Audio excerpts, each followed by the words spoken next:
Behind closed doors, the Freemasons were free to indulge in the secret rites and rituals handed down to them by their ancestors, and these became the basis of their levels of membership, called degrees.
Politicians funded by the Masons promoted the Masonic ideology.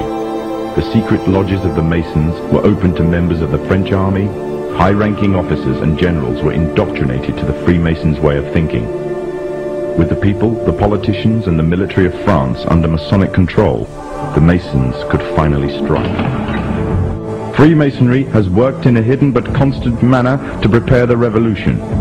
We are then in complete agreement that Freemasonry was the only author of the revolution, and the applause which I receive from the left, and to which I am little accustomed, proves, gentlemen, that you acknowledge with me that it was Masonry which made the French Revolution.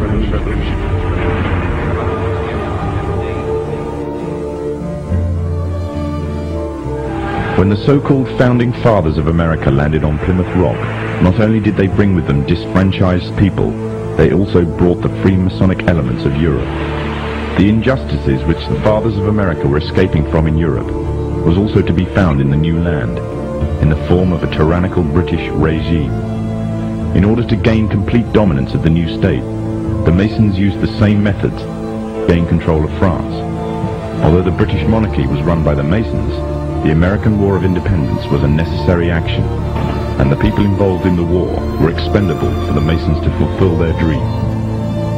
Emotions of the people were manipulated into anger, and just like France, anger turned into war. This time, however, previous mistakes would not be repeated. The near defeat the Masons faced against Napoleon and his army in Europe taught the Masons a lesson. Any forthcoming leaders of the resistance must follow the Masonic agenda. The best way to do this was to ensure the leader himself was a Mason, and the leader who took the war to the British was none other than George Washington. On the 4th of July 1776, the Declaration of Independence was made. On the 17th of October 1781, the British were finally defeated and surrendered the colonies to the Americans, and the world's first Masonic state was born, a nation that would represent Masonry in every way. A sign of the Masonic presence in America is plainly visible on the dollar bill, which carries a picture of George Washington, the first Freemasonic president in the world, and a picture of the Freemasonic symbol of the so-called all-seeing one eye.